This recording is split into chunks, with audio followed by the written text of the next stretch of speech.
There is a moment in a man's life when he stops wanting to feel better and starts wanting to see clearly.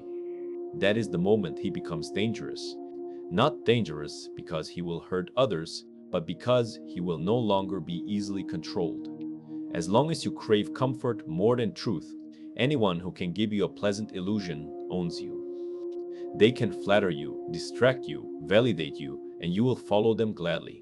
The day you decide that you would rather be cut by reality than hugged by a lie, your intelligence stops sleeping and starts sharpening. Stoic philosophy is often sold to you as a way to be calm, to be peaceful, to be okay with everything.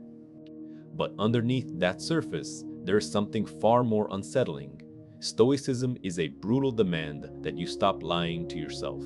Marcus Aurelius, Epictetus, Seneca, none of them were interested in making life feel softer. They were interested in building men who could look directly at what is ugly, unfair, and uncomfortable without turning away. That gaze, that refusal to look away, is the first ruthless lesson that makes you intelligently dangerous. Look at how you actually live. You tell yourself stories that soften the blow of your own choices. You say, "I did my best," when you know you procrastinated until the last minute. You say, "She confused me," when you knew, deep down, that the red flags were there from the start. You say, "The world is against me," when the truth is that you have sabotaged yourself more consistently than anyone else has ever sabotaged you. These stories protect your ego, but they also keep you stupid. You cannot solve a problem. You refuse to describe honestly. The Stoic cuts through this with a kind of inner knife. He asks himself, "What am I pretending not to see?" It is a cruel question because it exposes your role in your own suffering. It makes you confront the fact that some of the chaos in your life is not fate or injustice. It is the logical consequence of your patterns. The late nights you justify, the conversations you avoid, the decisions you postpone, the people you keep around because they are familiar, even though they are clearly dragging you downward. When you finally admit this, you feel pain, but you also reclaim power. Most people will never get this far. They prefer to see themselves as victims of circumstance. That posture has a twisted reward. You do not have to change. You can complain, you can collect sympathy, you can keep telling the same story for years. The price is that your life never upgrades. The dangerously intelligent man pays a different price. He sacrifices his ego in exchange for clarity. When he fails, he does not rush to defend himself. He performs an autopsy on his own behavior. Where did I ignore reality? Where did I choose comfort over courage? Where did I know the truth and act as if I did not? This kind of self-interrogation is not self-hatred, it is respect. You respect yourself enough to stop treating your mind like a child who must be shielded from hard facts. You become willing to hear sentences that burn. I stayed because I was needy, not because it was love. I wasted years trying to impress people who never thought about me seriously. I am more undisciplined than I admit. These lines hurt, but they also open the exact door you have been looking for. You cannot become more intelligent while clinging to flattering lies about who you are and what you're doing. Here is where Stoicism becomes a weapon. Once you accept that reality does not bend to your feelings and that the truth remains, the truth whether you approve of it or not, you begin to look at everything differently. Instead of asking, "Does this make me feel good?" you ask, "Is this accurate?" Instead of asking, "How can I protect my image?" you ask, "What actually works?" You become less interested in being perceived as wise and more interested in actually not being foolish. From the outside, this looks cold. From the inside, it feels like taking off a costume you have been sweating under for years. The ruthlessness of this first lesson is that it does not spare any area of your life. You apply it to your relationships. Am I here because this is healthy, or because I am afraid of being alone? You apply it to your work. Am I actually giving my best, or am I hiding behind the story that I am confused about my purpose while I waste time? You apply it to your habits. Do I really need this escape, Or have I simply trained myself to reach for it every time I feel discomfort? Each honest answer cuts away a layer of fog. Slowly, the outlines of your real situation appear. Dangerous intelligence begins here because a man who sees clearly cannot be easily manipulated. If you know your own weaknesses, flattery loses much of its power. If you understand your own patterns, you recognize when someone is exploiting them.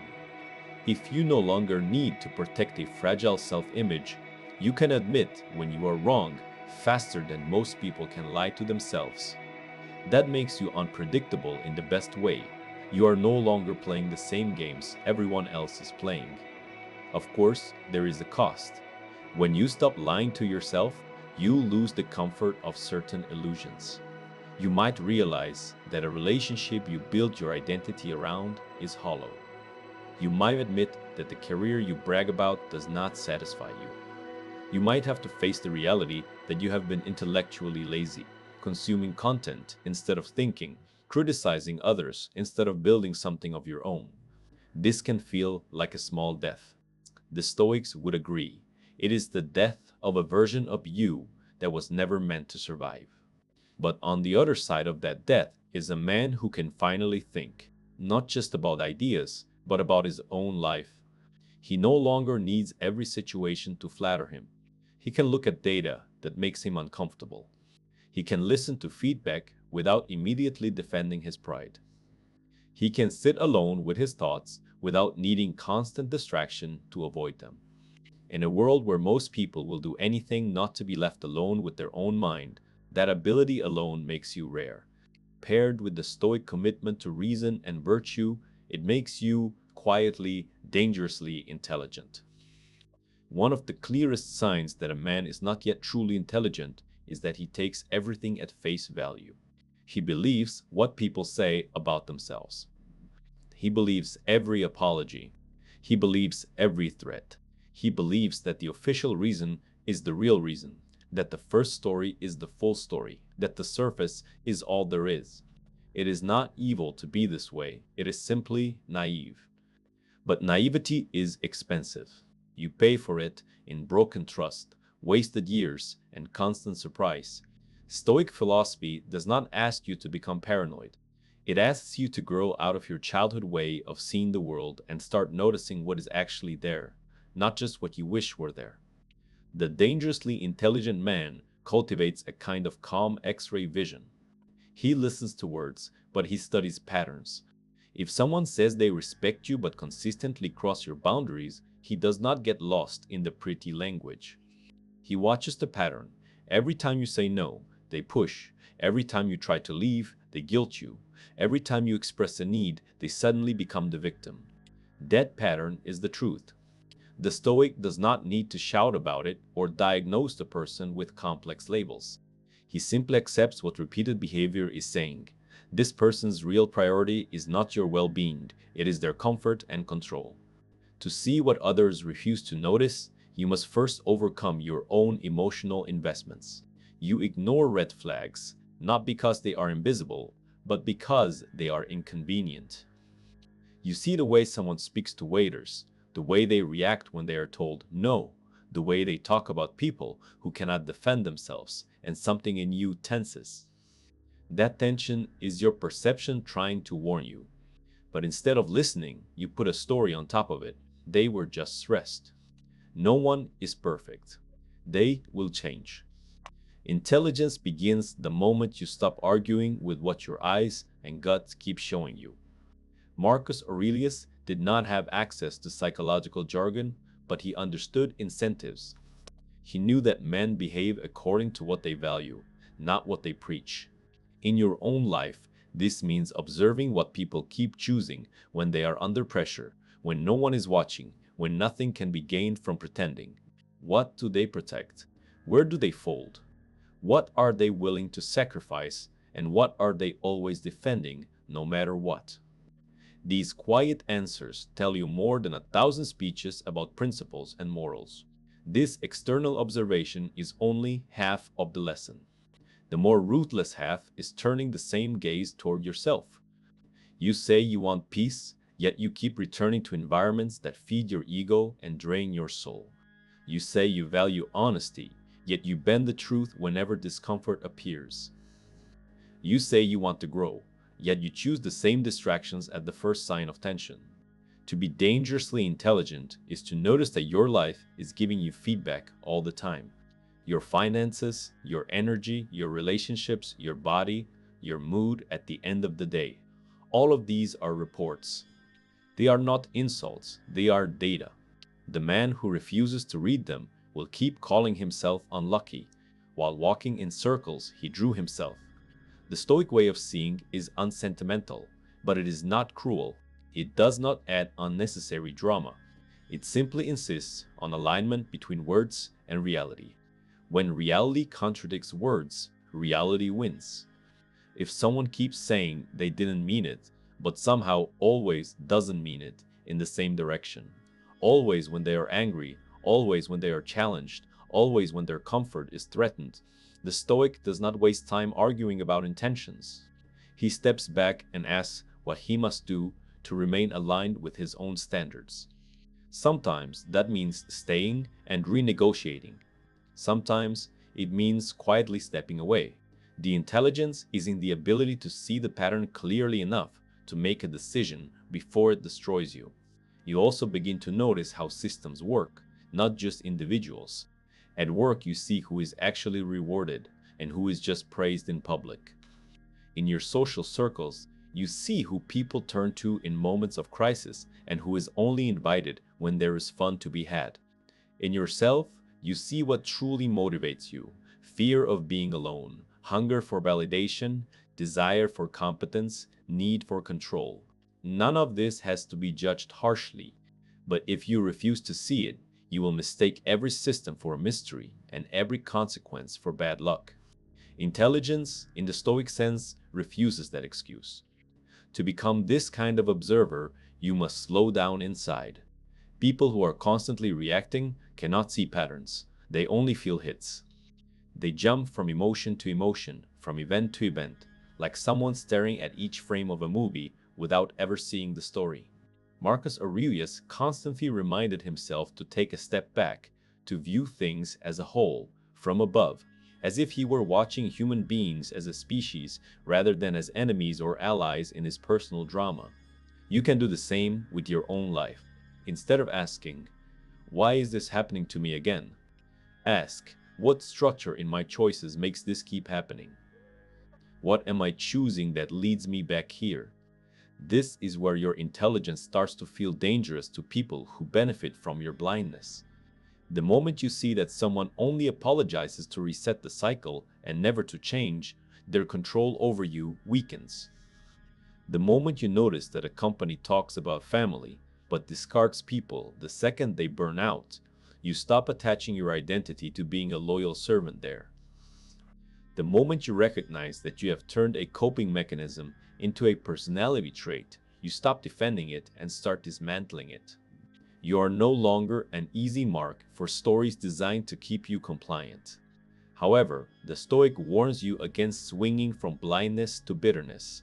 Seeing more is not an invitation to despise everyone. It is an invitation to navigate with clarity. People are inconsistent. Systems are self-interested. So are you. The point is not to demand purity, but to recognize reality so that you can choose wisely where to place your time, your energy, your loyalty. When you accept that people will often act according to their advantage, you can protect yourself without needing to hate them or perform outrage every time they do exactly that. What truly makes you dangerously intelligent is the combination of perception and restraint. Many people see more than they pretend to see, but they either explode in self-righteous anger or collapse into cynicism. The Stoic does neither. He registers what he sees, adjusts his expectations, and quietly changes his behavior. He does not waste his insight on endless debates with those who have no interest in seeing. He simply withdraws his availability from dynamics that insult his intelligence.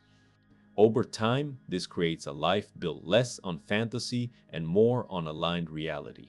Little by little, you stop being surprised by what is predictable. You stop handing your trust to people whose patterns you have not studied. You stop ignoring the early warnings that your own body and mind send you. You become the man who notices the small shifts in tone, the repeated excuses, the misalignment between words and actions, not to obsess, but to move wisely. In a world where many insist on keeping their eyes closed, as long as the dream feels good, the choice to see and to act accordingly is one of the most ruthlessly intelligent moves you can make. There is a special kind of intelligence that does not show up on tests, CVs, or diplomas. You see it when someone tries to manipulate a reaction and fails. You see it when guilt is used as a weapon and hits nothing. You see it when a person who is used to controlling others suddenly faces someone who does not move when pushed, does not beg when threatened, and does not dissolve when affection is withdrawn. That is what it means to become emotionally unblackmailable. And if you want to be dangerously intelligent in a Stoic way, this is not optional, it is central. Emotional blackmail is simple. If you do not give me what I want, I will make you suffer. The tools vary. Sometimes it is anger, sometimes it is tears, sometimes it is silence, sometimes it is the threat of abandonment. People who use this are not always evil geniuses. Often they are just afraid and immature, clinging to the only method they know to feel safe. But whatever the motive, the effect is the same. Your feelings become their currency. They learn which words trigger your fear, which gestures awaken your guilt, which moods make you rush to fix everything. The more predictable your reactions, the easier it is to write the script of your life for you. The Stoic does not become immune to emotion. He becomes immune to having his emotions used against him. That is a very different thing. You crave approval, so anyone who can threaten to withhold it owns you. You fear being alone, so anyone who hints at leaving can make you betray yourself. You hate the idea of being seen as selfish, so a single accusation in that direction is enough to make you surrender your boundaries. They did not create these weaknesses, they discovered them. Becoming unblackmailable means you stop pretending these wounds are not there and start healing them instead of outsourcing them to other people's moods. Ask yourself what you cannot stand to feel. Is it rejection? Being misunderstood? Disappointing someone? Looking like the bad guy? Whatever your answer is, that is the exact button manipulators will keep pressing. If you want to be ruthlessly intelligent, you do not just defend the button, you rewire what it does. The next time someone accuses you of being cold for not giving them what they want, instead of immediately overcompensating, you pause and examine the statement. Are you truly being cruel, or are you simply not obeying their script? If the only evidence of your supposed selfishness is that you refuse to betray yourself, perhaps the accusation says more about their entitlement than about your character. Becoming emotionally unblackmailable requires a brutal redefinition of what it means to be a good person. As long as you believe that goodness means never upsetting anyone, always being available, smoothing every conflict, and constantly absorbing other people's discomfort, you will be easy to control. People will sense that you would rather hurt yourself than risk someone thinking badly of you, and they will steer you with that fear, consciously or unconsciously. The Stoic redraws the line. For him, a good man is not the one who never causes discomfort. It is the one who acts according to justice and reason, even when that disappoints others. This means accepting that some people will be unhappy with your decisions, and that their unhappiness is not automatically proof that you are wrong. It means tolerating the sick feeling in your stomach when you say no, and someone responds with rage or withdrawal. It means watching someone storm off and resisting the urge to chase them just to make the tension go away. Emotional blackmail loses its power, not when you stop caring, but when you decide that your integrity is more important than being seen as nice. You are willing to be misunderstood for a moment in order to not be owned for a lifetime. At the same time, Stoic intelligence keeps you from simply turning cold and using the language of boundaries as an excuse for selfishness.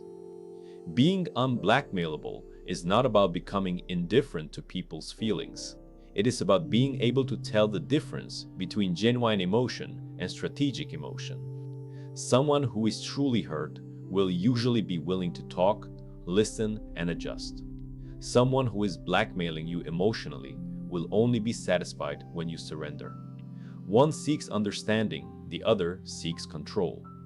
The dangerous intelligence here is to remain calm enough inside to see which one you are dealing with and act accordingly. You train for this in small, everyday situations. The friend who always sulks when you cannot meet their demand. The relative who brings up everything they have done for you whenever you set a limit.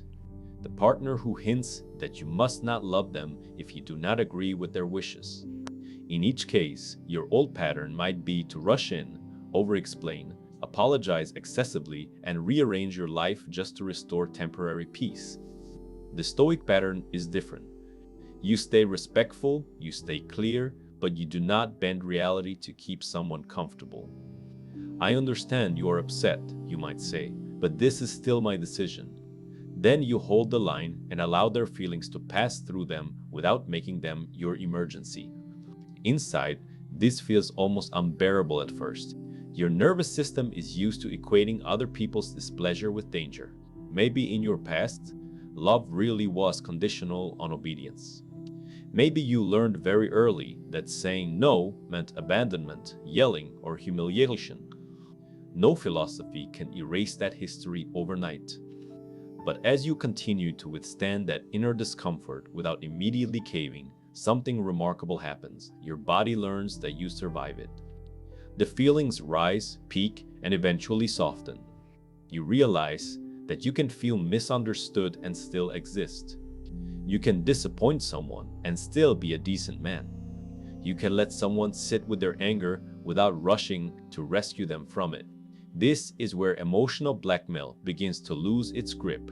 The person who is used to pulling your strings suddenly finds that the strings are no longer attached. They accuse you, and instead of collapsing, you stay steady. They threaten to leave, and instead of begging, you let them decide. They withdraw affection, and instead of chasing, you continue living your life with dignity. You do not do this to play games or to win.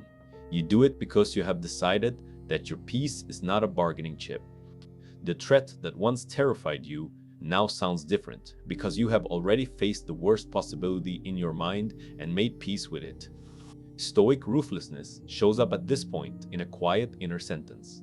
I would rather lose this relationship than lose myself inside it. That is the line that makes you dangerous. Not because you become reckless, but because you are no longer negotiating your values in exchange for crumbs of approval. You can love deeply, care genuinely, be present and generous, but all of that comes from choice, not from fear. And when someone realizes that your yes actually means something because your no is real, the entire dynamic with you changes. Manipulation becomes inefficient. Honest interaction becomes the only viable path. This does not mean you must confront or expose every manipulative person you meet. Often, the smartest move is simply to step back from those whose emotional patterns are consistently toxic. The more you honor your internal boundaries, the less attractive you become to people who thrive on control. They will find someone more willing to be bent, someone still terrified of silence or disapproval. It may hurt your ego to see them move on quickly, but your deeper self will know that you have just avoided another cycle of slow erosion. In the end, to be emotionally unblackmailable is to reclaim the steering wheel of your life from the hands of anyone who knows how to make you feel small. It is to accept that other people are allowed to be angry, disappointed, or confused about your choices, and that this is not an emergency. It is to walk through the world with a calm dangerousness, not because you intend harm, but because you are no longer available to be handled like a puppet. Your feelings still move, your heart still cares, but your decisions belong to something steadier than fear. They belong to a mind that has decided, once and for all, that it will not sell itself in exchange for the temporary relief of keeping everyone else comfortable.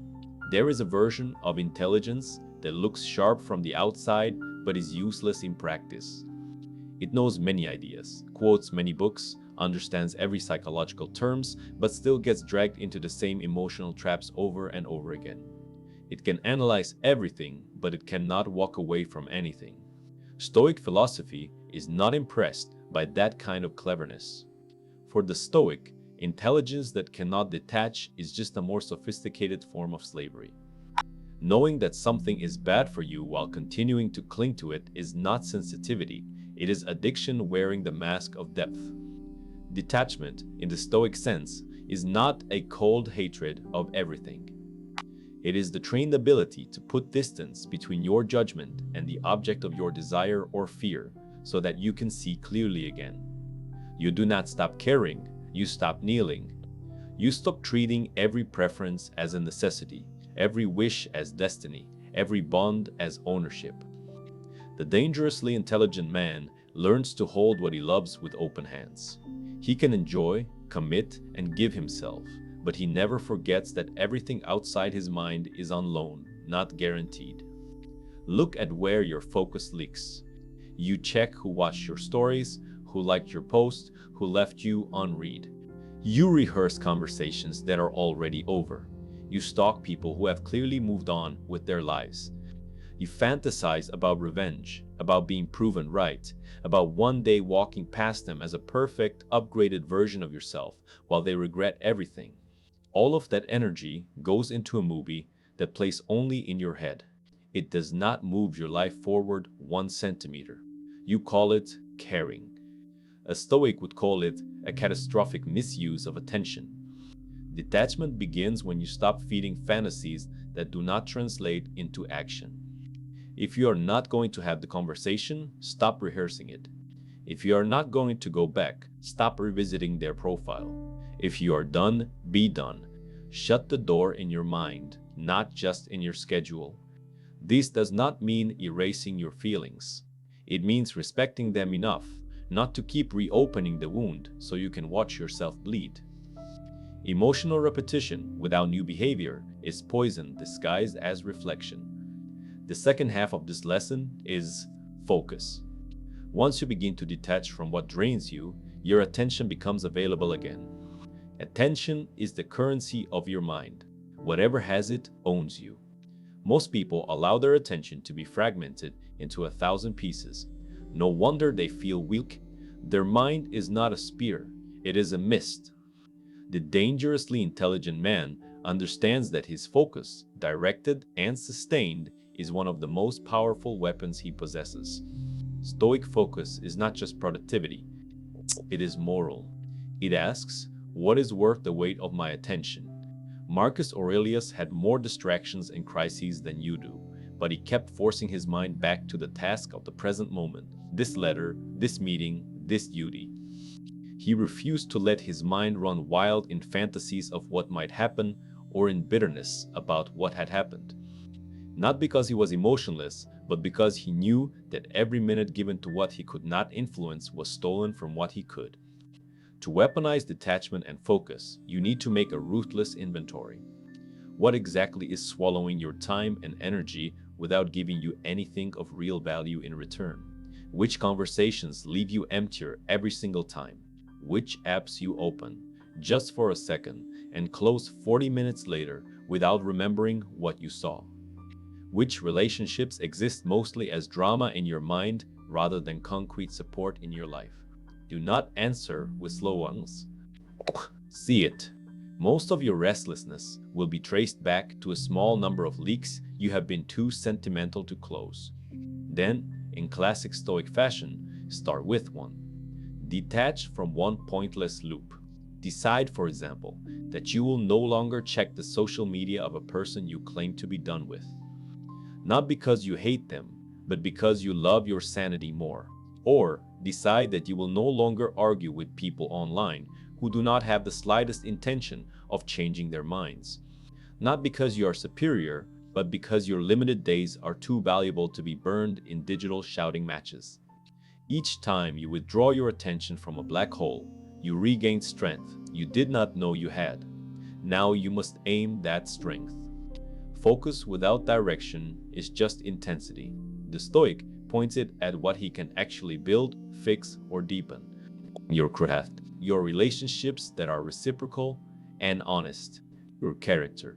Choose one priority that truly matters and give it the kind of deep, sustained attention you used to waste on obsessing over people who barely think about you.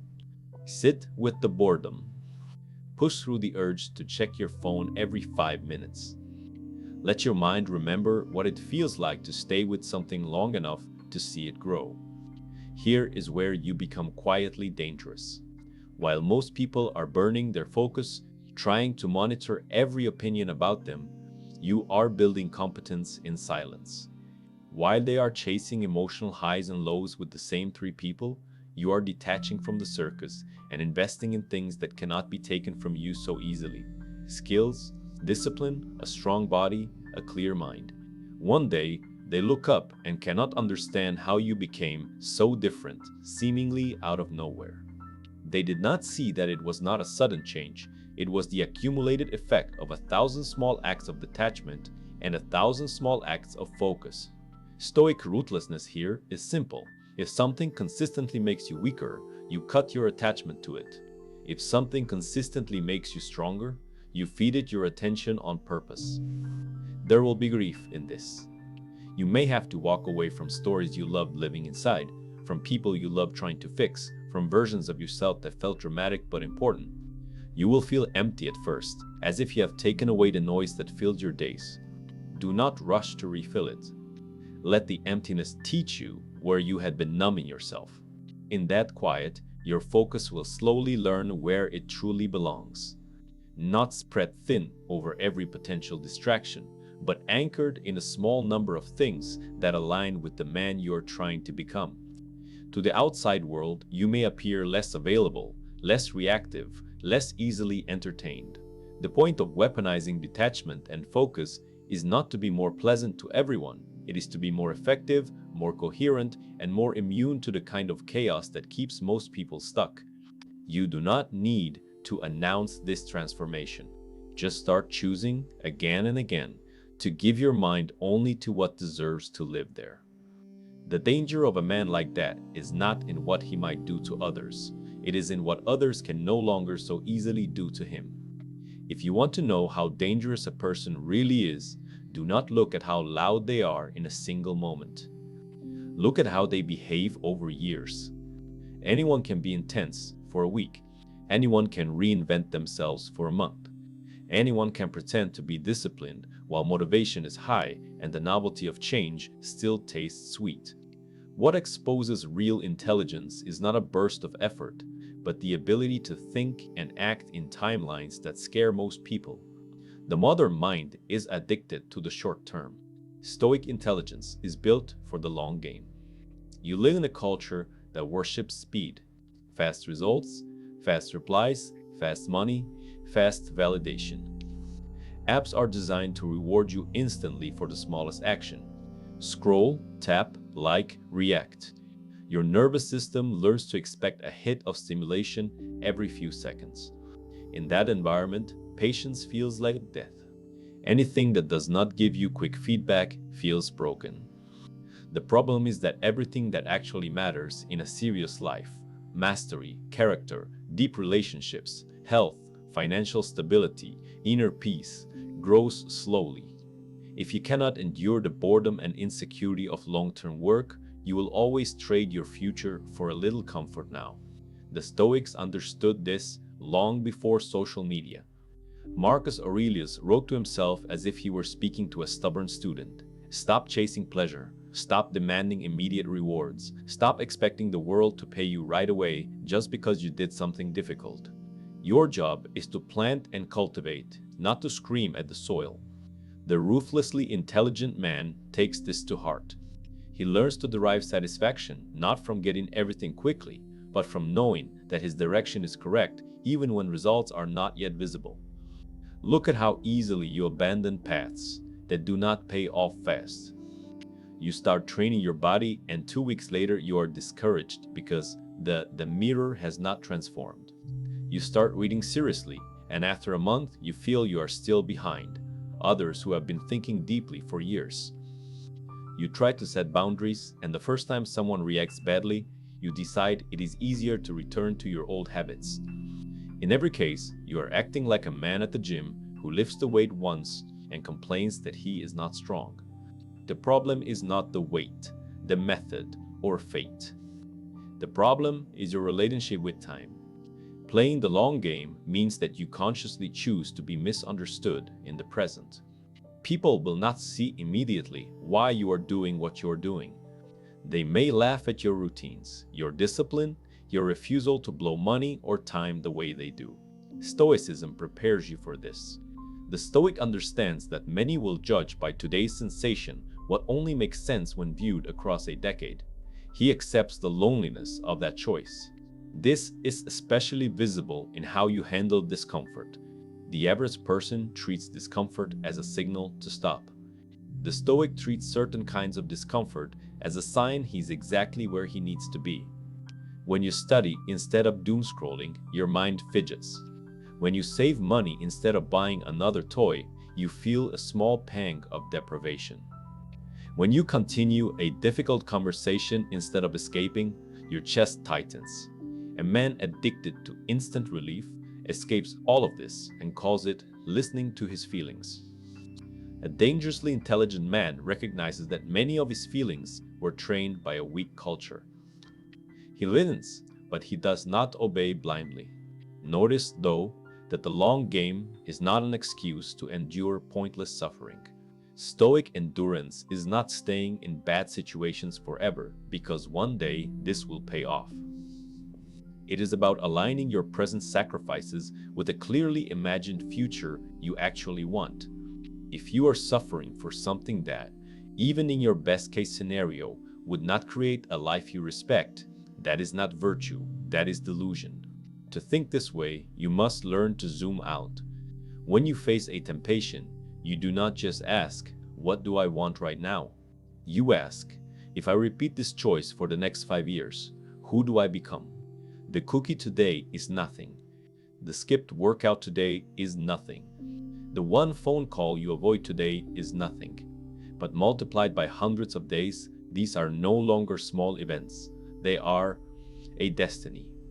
The Stoic connects today's action to tomorrow's man. He sees every habit not as an isolated moment, but as a vote for the type of person he is becoming. This long view also changes how you interpret failure. Most people experience a setback and immediately label the entire path a mistake. They lose money in one investment and decide all risk is dangerous. They get embarrassed once and decide speaking up is not for them. They are dumped once and declare that love is useless. The ruthlessly intelligent man measures failure over a longer arc. He asks, "What does this teach me about my method, my timing, my assumptions?" Instead of, "What does this say about my worth?" The first question leads to adjustment. The second leads to paralysis. Playing the long game makes you dangerous because it allows you to stay calm while others panic. When trends change, you are not thrown into chaos because you were never building your life on trends. When a quick opportunity appears, you can say no if it does not align with what you are already slowly constructing. People who think only in the short term are forced to chase every shiny object because they have no deeper strategy. You, with a longer time horizon, can be selective. That selectivity is power. Of course, none of this works if it remains just theory. The long game must be anchored in daily, often unimpressive actions. Waking up and doing the work when no one cares. Saying no to a pleasure that would make you weaker tomorrow. Saying yes to a delay that will make you stronger later. You do not need to see the full 10-year plan. You just need to refuse the lie that life is only this moment and that the man you will be in 10 years is someone else's problem. He is you, and he will either thank you or curse you for the way you handle time. In the end, what separates the dangerously intelligent man from the clever fool is not how much he knows, but how far ahead he is willing to think and suffer for what he knows is right. While others are bargaining for the fastest hit of relief, he is quietly building something they will not understand until it is too late to catch up. Small, correct moves, repeated over long periods, create results that no burst of last-minute desperation can match.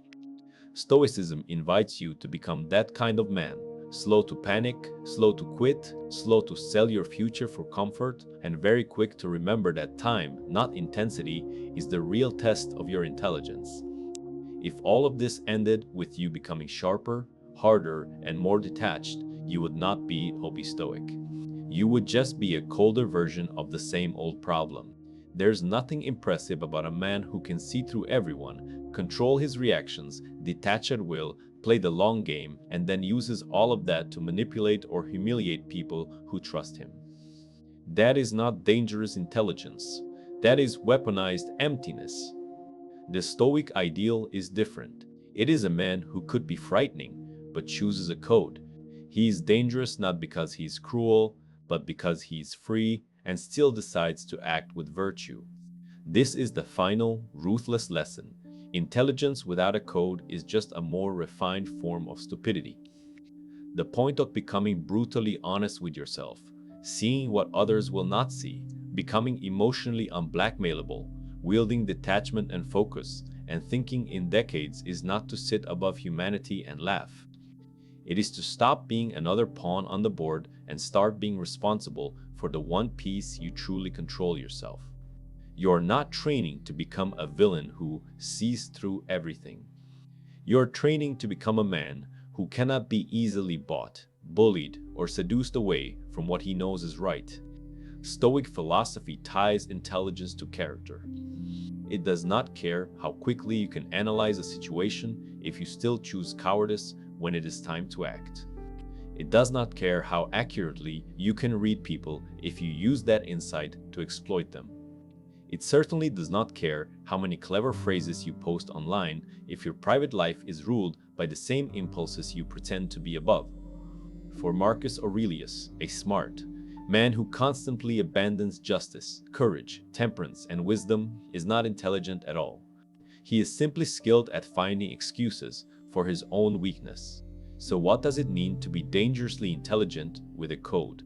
First, it means you place a hard limit on what you are willing to do, even when you could get away with doing more. You refuse to use someone's trauma as leverage. You refuse to keep people around just because they depend on you, if you know you cannot or will not truly show up for them. You refuse to stay in situations where your presence becomes a quiet lie. You see clearly, but you do not become a predator who targets those who cannot see as far as you. Intelligence amplifies whatever is at your core. If you are petty, it will make you better at revenge. If you are vain, it will make you better at performing. If you are committed to virtue, it will make you a force that is calm and extremely difficult to corrupt. Second, it means you accept the cost of your clarity. When you live by a code, there will be opportunities that you watch pass by because they demand that you become someone you refuse to be. You might lose money because you will not lie. You might lose relationships because you will not participate in games. You might lose status because you will not say what everyone wants to hear. In those moments, you will feel the temptation to dial down your intelligence, to pretend you do not see the compromise you are about to make. The Stoic refuses that. He stays awake even when it hurts. He would rather be poor with a clean mind than rich with a soul that disgusts him. Third, having a code means you turn your intelligence on yourself as often as on the world. You do not give yourself a permanent exemption. You watch for the subtle ways your ego tries to hijack your growth. You notice when you start using Stoicism as a shield to avoid intimacy or boundaries, as a disguise for laziness or long-term thinking, as an excuse to never risk anything now. You call out your own hypocrisy with the same sharpness you use to read others. The goal is not self-torture, but self-respect. If you are going to be dangerous, you want the danger to be aligned with something higher than your latest mood. There is also a quieter side to this danger. The more you grow, the less you will need to prove it. Truly intelligent people do not walk into every room trying to display their depth. They do not constantly correct others to show how much they know. They do not take pleasure in making others feel small. That is the behavior of someone whose identity is still fragile. The Stoic does not need everyone to know how far he sees, he just needs to see clearly enough to behave well. His danger is subtle. You cannot guilt him, you cannot easily fool him, you cannot scare him with the threat of social exile. He can walk alone if he must, and that terrifies those who rely on pressure to keep people in line. You become that kind of man through a long accumulation of small, decisive moments. You tell the truth when a lie would be more convenient. You leave when staying would make you slowly despise yourself. You stay when leading would simply save you from growth. You say, "I was wrong," without collapsing into shame. You apologize where you have actually caused harm, not to manipulate someone back, but because you are building a life in which your conscience can sleep. Each of these decisions is a cut against the laziness and cowardice that most people normalize. Each one sharpens the line of your code. From the outside, this may not look glamorous. You might not go viral for living this way. There is nothing cinematic about a man closing his laptop instead of indulging in another round of online war, or going to bed instead of chasing one more hit of stimulation, or ending a relationship that flatters his ego but poisons his peace. Yet over time, these are exactly the moves that accumulate into something formidable. A human being whose mind, emotions, and actions are aligned. In a world where most people are loudly reactive, a person like that feels dangerous. Not because he is threatening, but because he is not easily moved by the threats and rewards that control everyone else. You cannot buy him with shallow praise. You cannot scare him by withdrawing attention. You cannot lure him into nonsense with the promise of momentary pleasure. He has seen where those roads lead. He has watched himself and others pay the price for them. His intelligence remembers the full timeline, not just the dopamine spike at the beginning. You will still make mistakes. You will still have days when you fall back into old patterns, when you react impulsively, when you say something you regret or stay where you should have left. The difference now is that you will not live there.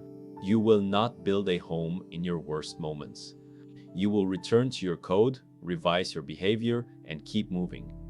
Slowly, as these corrections accumulate, you will realize that you are no longer the man you once were. People will feel it before they can name it. You are harder to fool, harder to shake, harder to use.